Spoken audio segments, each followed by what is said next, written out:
Hello everybody and welcome to ChangeNOW, the world's largest event for the planet. My name is Inge Mehus and I'll be your moderator here in our pitch garden today. This session is dedicated to Tech for Change in partnership with Plasseraud. And we have 4 top innovators who's going to pitch to us today, so get ready to be inspired. In order to get a bit of introduction to our today's session, I'm going to hand it over to Charlotte Leleu from Plasseraud. Charlotte, over to you. Thank you very much, and good afternoon, everyone, and welcome to this Tech for Change pitch session. I am very excited and honored to be in this event today and to be a jury to this session. My name is Charlotte Leleu, and I am a patent attorney at Plasseraud IP, the largest intellectual property group in France and a key player in Europe. As a patent attorney, my job is basically to meet inventors and entrepreneurs and help them get a protection for their inventions through patent filings in the field of tech. And I love my job because I am among the first witnesses of solutions that will appear tomorrow. Also, by helping my inventors and entrepreneurs filing strong patents, building strong patent portfolios, and generating a coherent IP strategy, I also help them get the confidence of investors and increase their chances to reach the market. Because we all know that having a good idea is a good start, but there is still a long way before reaching the market, and IP helps to pave the way. And as I am given the opportunity to speak today, I would like to share with you some perspectives that I have through my job. And for some people, tech is not really a good thing for our planet or our society or a good ally in our fights for the environment. But these people aren't seeing the whole picture. First of all, let us not forget that tech is actually what helped us during all this COVID crisis that we went through to continue seeing remotely our families and friends and keep a connection with the world, and for some of us, continue working and sustain our economy. And during the same period, we were also able to witness the rapid development of connected healthcare that allowed us to continue seeing doctors despite the COVID restrictions. Of course, this development was brought by necessity, and it is going to further help people having limited mobility or people living in places that are remote from doctors to benefit from health. So tech here brings inclusion to our societies. Let us dwell a bit on health. Tech is actually causing a revolution to this area, because connected sensors and artificial intelligence now enable us to perform early diagnosis or even prediction of some diseases. It is even possible now to diagnose cancers that are not even visible on medical images to the human eye. And with this earlier detection comes earlier care, more comfort, and more certain recovery. And of course, tech is not only bringing solutions to our societies of men and women, it is also bringing solutions in our fight for a more sustainable world. We can think of many technical fields in which tech is bringing solutions. For instance, we can think of agri-tech, where carbon footprint can be reduced, pesticides can be avoided, water consumption can be also reduced. We can think of housing, of energy management, we can think of waste recycling and so on. So tech is everywhere and its contribution is immense. And even in fields where tech is not clearly visible, I can tell that it's also a good part of the solution. Let me take the example of industrial biotechs. Industrial biotechs is a field of endeavor whereby biological systems such as enzymes are used in industrial processes. That is a big change of paradigm because most developments in these fields attempt to replace petrochemicals by biological processes. It's the case, for instance, of Carbios, a French company who has developed an enzyme that is able to recycle many kinds of plastics. We can also think of projects that aim at developing dyes without having oil or manufacturing leather without having cows. Well, if you doubted it, tech is here as well, because biological systems are so complex and there are so many parameters to handle that tools such as artificial intelligence are inescapable to bring these solutions to reality. So, having this perspective in mind, I would like to tell to the innovators today that I am very eager to discover their solutions and their pitches, and I wish you all good luck. Thank you very much. Thank you, Charlotte, for that powerful introduction. Also a great reminder of how technology is really positively influencing and impacting our lives. And let's be honest, the reason why we're even able to meet here today online. So yes, indeed, we have fantastic innovators here with us here today. And we also have a great jury that the innovator is going to pitch to today. So I'd like to briefly introduce them all. I'm going to call your name, and then we would love to hear your introduction in about 30 seconds. So we're going to start with Sophia Martin from Relive Ventures. The floor is yours. Thank you very much. Hi, everybody. I'm delighted to be here today. I'm Sophia, Investment Director at Relive Ventures, which is the venture capital structure at Relive dedicated to innovative startups in France and Europe. We back visionary and passionate entrepreneurs with tickets from 500 to 7 million euros, from seed to Series B.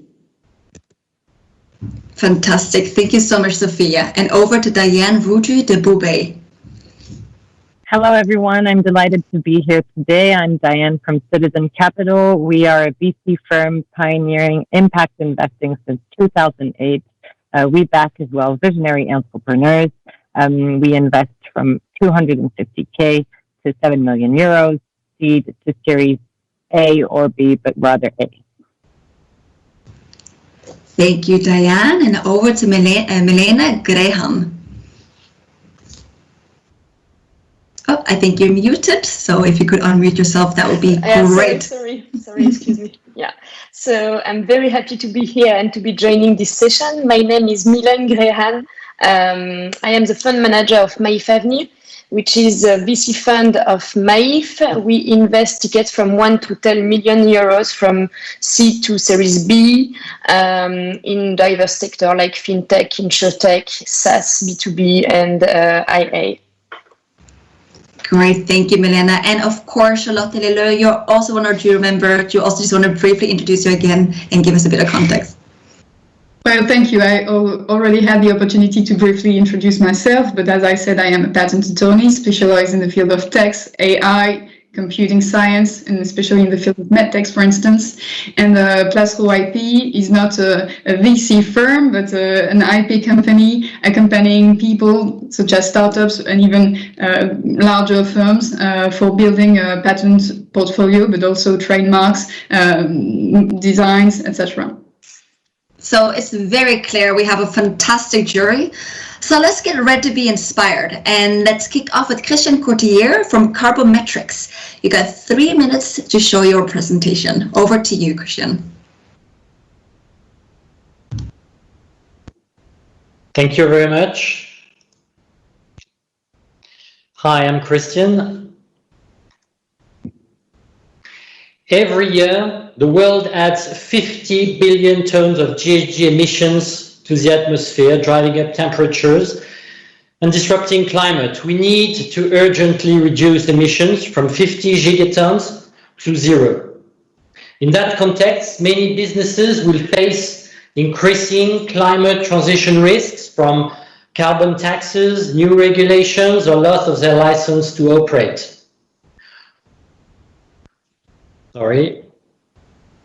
We can't manage what we can't measure.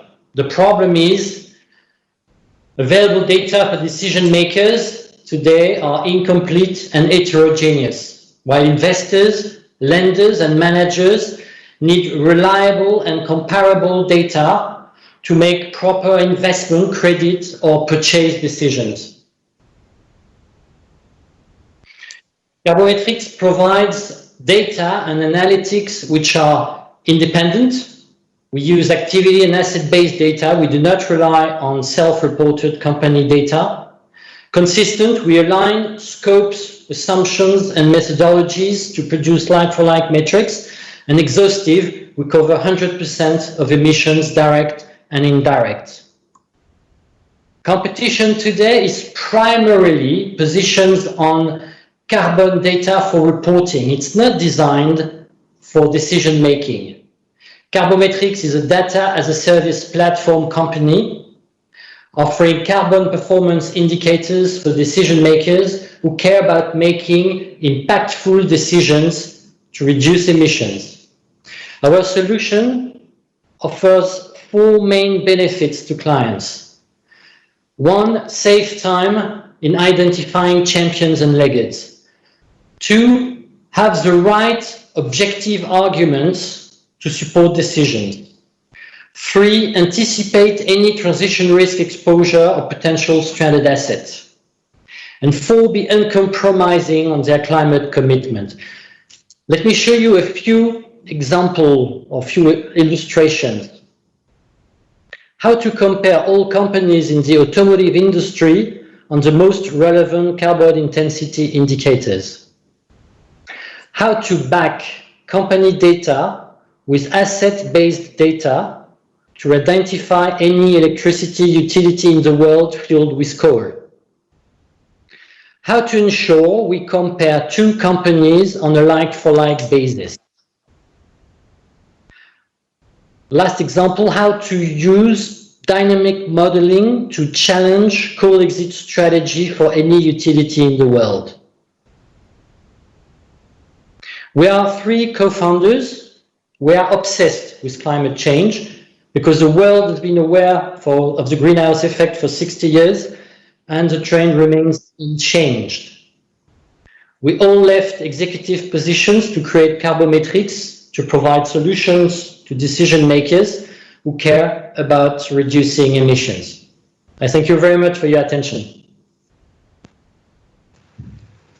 Thank you so much, Christian. I love it when I hear change makers use the word obsessed, because I think that's what we sometimes need to just keep going and pushing and knowing that we can create the most powerful solution within our field. Fantastic presentation, Christian. Really appreciate it. Thank you, Angie. All right, we have another exciting presentation as well coming from Sebastian Daus, and he is from Fix First. Hello, Sebastian. Hi, everyone. Nice to meet you. Thank you very much also for having me. Just let me quickly check the clicker over here. That's amazing. So, so hi, everyone. My name is Sebastian. I'm one of the founders of Fix First, and I'm happy to introduce you to our solution today. So we all know the circular economy is one of the biggest levers that we have to also fight climate change as well. And but it's often overlooked is the potential of the products that we already use. Just think about your smartphone. Most of the emissions are already locked into the current product. And of course, it makes a difference if you keep it in use a couple of years longer, maybe twice as much as well. However, if you want to do that, and for us, we focus on large appliances, there's a couple of challenges for actually making that happen in the market right now. So if you think about your washing machine, a lot of times it's just too costly to fix it. It takes forever. And sometimes you're not sure if the people who are going to do that have the best interest actually at heart. But also, as it turns out, it's not often so much their fault. A lot of times it's just really cumbersome to do that. There's a lot of challenges for the service partners who are fixing your products on the operational side, a lot of organization as well. Having the right skills and spare part available is very tricky. And when it comes to collaborating with existing stakeholders like bigger brands, often having the right data and quality and collaboration there is a bit tricky as well. And that problem has been going on a lot. So there's a lot of frustration already in the market. We have new regulation coming in, and it's time to change really something about this now. So we believe it's time for an operating system that can help those service partners to digitize all the processes and focusing on repair maintenance in a circular economy. So we can help the service partners improve their processes so we can provide a better experience also for customers. And here's how it looks like. So essentially building a software for repair and maintenance service providers that helps them managing all their processes. We also build tools that they can integrate into their existing channels where they get a request from a customer. So we have consistency around data around all channels. And we also include video inspections and video consultations. So also in times of COVID, or if there's a longer distance, we can also include the country sites as well and older people who might not be able to work anymore. And it all ends up to a bigger system where we can also collaborate with bigger brands such as manufacturers, retailers, and even insurance companies. But we don't stop there. We also include training. We look into putting new standards into the market, and also provide sustainability as a service functions. For instance, planting a tree for every repair. And with that, we can also have an impact not only on the economic, social, but also environmental side. So for us, we actually built our business model. We now work with a couple of bigger brands, also in Germany, but also in Belgium already, and also in the UK as well. And we take a subscription model for our service fee for our software, and we have about a 10 million ARR potential just with the current partner base already, but we're just getting started. And looking at the even bigger market. Looking at the time, I'm just jumping to the team. So myself and my background is in venture development. We are a small team that's pretty much focused on product and tech right now. But what unites us is really our mission to accelerate the transition that we see into the market. And we've been supported by a bunch of mentors and investors and programs as well. So thank you very much. I'm looking forward to your questions later in the chat.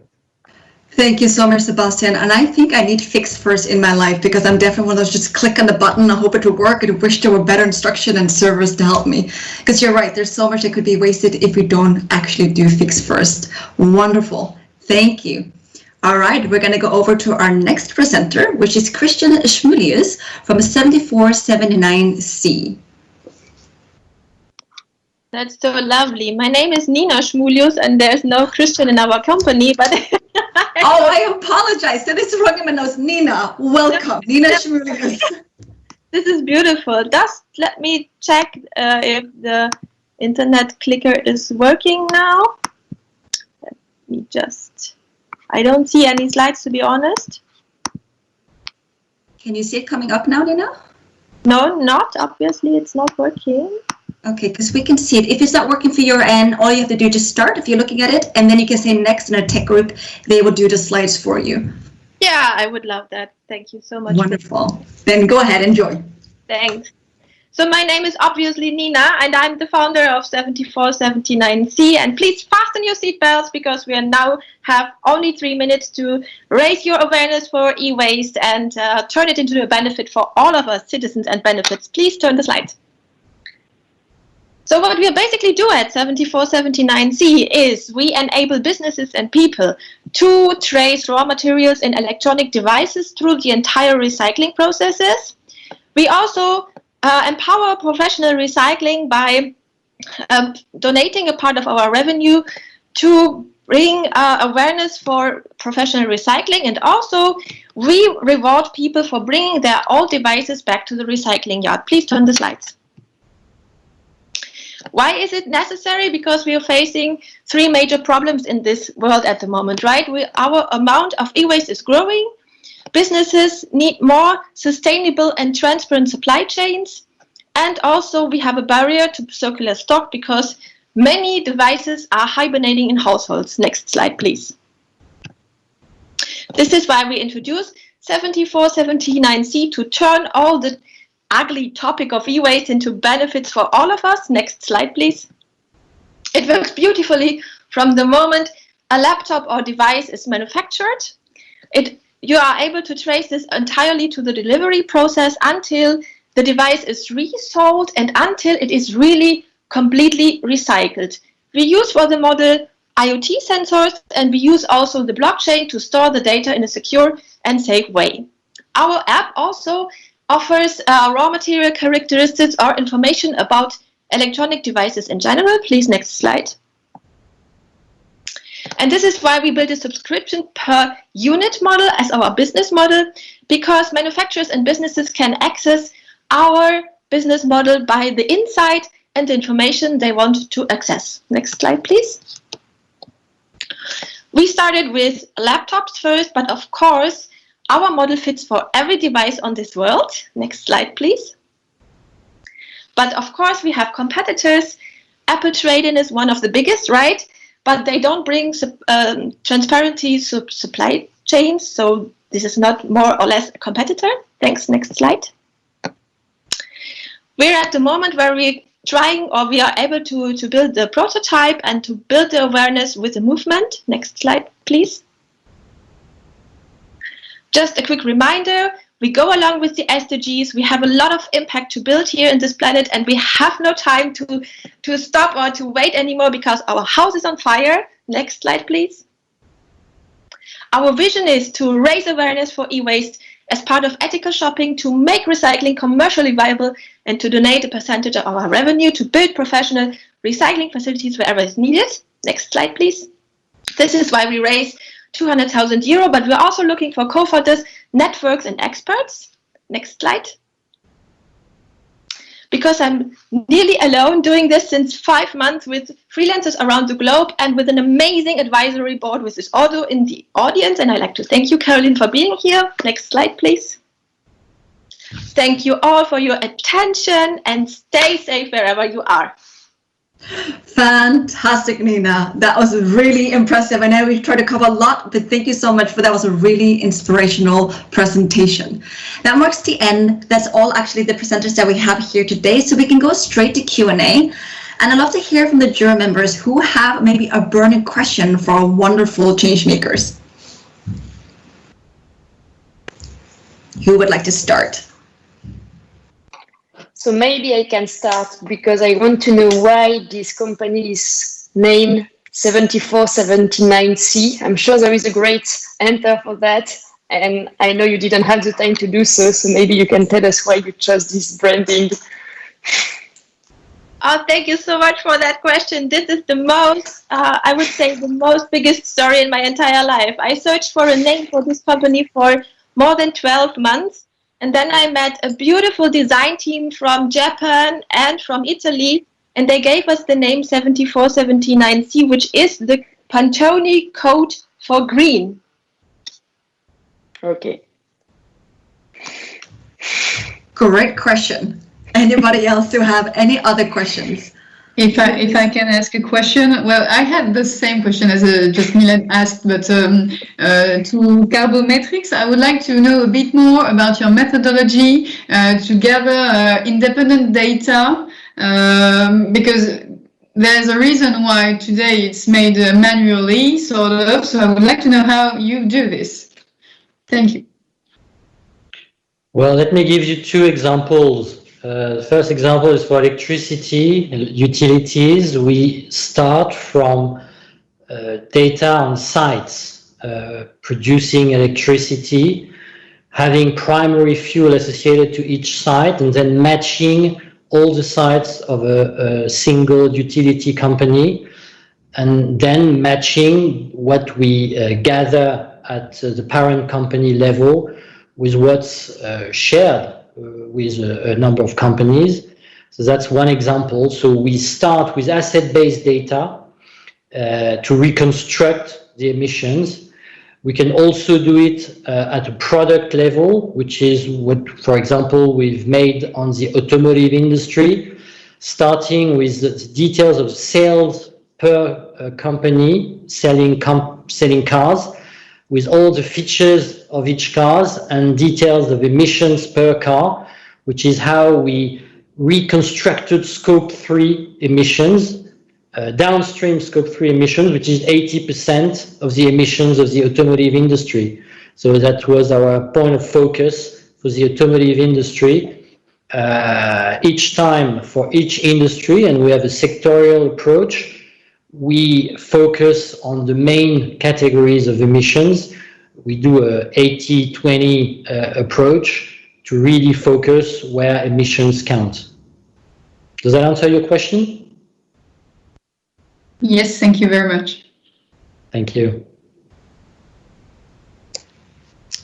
Any other questions? Yes, so I have a question for Fix first. Sebastian, thank you very much for your presentation.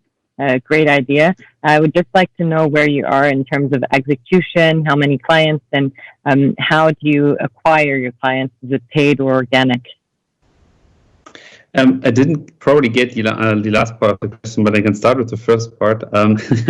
So we're still a pre-seed startup, right? So I mean, our product is live in a couple of markets already, and typically we try to work with bigger brands and enterprise customers because only there we can have a bigger impact quicker. Sometimes it takes a bit longer, of course, to get it started. But so we work with a couple of bigger brands, as I mentioned. We're actually coming from a marketplace scenario. So we pivot our business pre-COVID, coming from a marketplace to a B2B software company. So we still have access to a larger service partner network that we also will onboard in the next couple of months to use our software. But we're also currently raising funds. So if that's something that you're also interested to, then we should also have a talk. Yeah, sure. Thank you very much. I think we have a session organized right afterwards, the both of us, so I'd be happy to take on. Definitely. There's going to definitely be more time to explore further. Anyone else who has a question? Yeah, actually, thank you. I have a question for Nathan from Tapio. Actually, we see a lot of solutions trying to help companies reduce and manage their carbon emissions. So I really wanted to understand what makes Tapio methodology or approach different, and how do you actually find the relevant data to measure either internally or externally for the companies you address?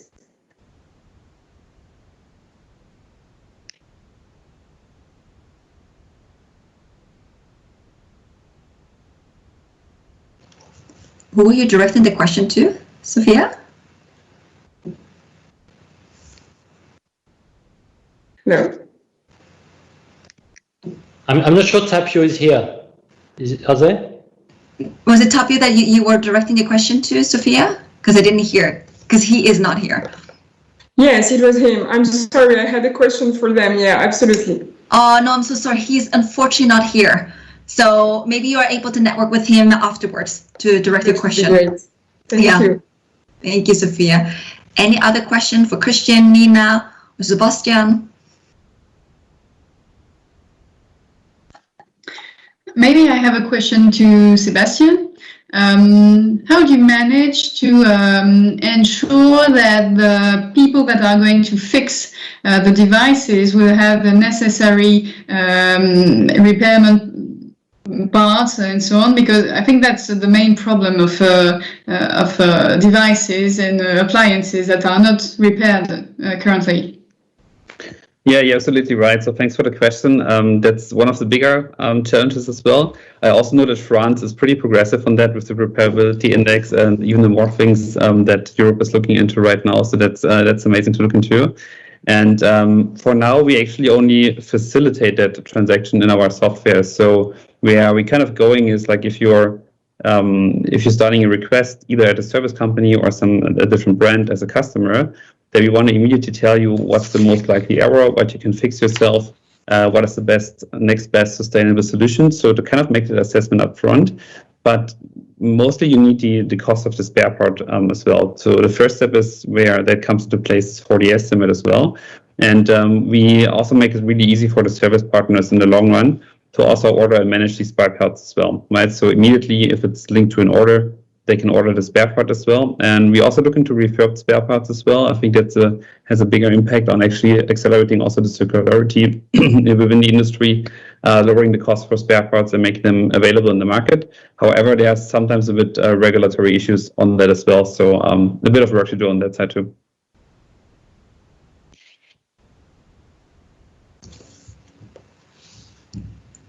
Great. Anybody else with a question on their mind? Yes, for carbometrics, Christian, I have a question on the typical companies that are most represented in your data set. Which type of sector? Thank you for your question. We've started with the most emissive sectors, most emissive industries. So it's sectors like electricity production, automotive, cement industry, coal operations, airlines, etc., etc. To be honest, we target to do 80% of world corporate emissions in a few months. It means covering 1,200 companies on a world basis. We cover as many companies in the US, in Europe, and in Asia. and starting with the 12-ish most emissive sectors. Does that answer your question? Yes, very clear. Thank you. And so on the other side, what are your most typical clients? Most typical what? Clients. Fine. Clients. Well, clients are two types. The first type is financial institutions, people like investors or banks, investors who need metrics and indicators to decide and not only report on carbon indicators. Other types of clients are consultants who need for their own clients to produce a number of understanding on supply chain and help their clients decarbonate their supply chain, change suppliers, renew the way they process things. That's another type of client. Okay, and so an actor like Plan A, for instance, would be a partner or a competitor? No, it's not a competitor. We're not a tool for a company to make their own, to count their own emissions. We gather data to produce indicators independently from what the company self-reports. So we're not a tool for a company to measure or to calculate its own emissions. We use all data available to do an independent review and help decision makers understand what's behind the emissions of a company and compare the company with all its peers in a given sector. Okay, thank you so much. Very clear. Thank you very much for your question. Thank you so much. That will be the only question, unfortunately, now that we could have time for, so it marks the end of the session, but not the connection and the networking, because if you do follow the link in the chat, you can continue networking, asking questions, and exchanging knowledge. And we really invite you to do that. So I want to thank you all, inspiring innovators, Plasseraud, and all the jury members for reminding us what role tech can play in social impact. And thank you all for everybody tuning in. We hope you all will leave this session a bit more inspired. Thank you.